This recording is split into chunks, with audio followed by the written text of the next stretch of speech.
saan man kayong lupalop ng mundo, Luzon, Visayas, Mindanao. Pinapalampo lang natin sa ating pong tumawag na kababayan, leukemia, at nagkakaroon na po ito ng problema, komplikasyon. Chemo, ang masabi ko lang po dito, ang kagalingan po natin ay lagi po tayong magkaroon ng presensya. Yan po ang cornstarch at saka gawgaw, ilaw po sa tubig, at lahat po ng mga pagkain may sabaw. Ang kailangan po sa mga leukemia, anemic po, at kinakain na ang dugo mo ng puting dugo, ang kailangan po dyan ay nutrisyon. Ang tiyan po natin ay hindi na makapag-absorb ng nutrisyon, kaya kailangan po maging matibay ang ating panunaw, digestion.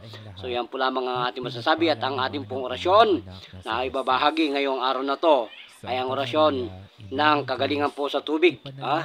Yan po ang pagkain natin, tiyan. Ang ating pong orasyon, Kristak or Tak,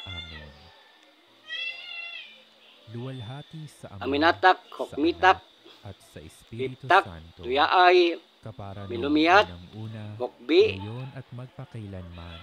Uparan, Takak na. Yan po ang ating napakagaling na orasyon.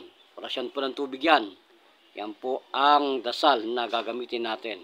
So sa lahat po ng mga followers natin, gawin po nating makatotohanan ng ating pong mga ginagawa sa buhay, sa kagalingan po ng ating mga herbal. Kasama po yan ang ipil-ipil. Yan po ang sipres kung sa amin ay sa Batangas at sa Marinduque. Ipil-ipil at sipres ang lagayin po natin. Yan po ang magaling sa ating pagiging makatotohanan sa kagalingan ng mediko. So lahat na po, gawin natin lahat yan at magkaroon po ng presensya, maglaga, inumin po natin.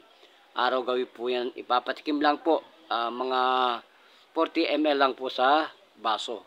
40 ml lang, parang shot po ng gin. So gracias Philippines, hello sa lahat po na nagkakaroon po ng problemang leukemia, anemic. So ganun po ang gagawin. Gracias Philippines, bye bye.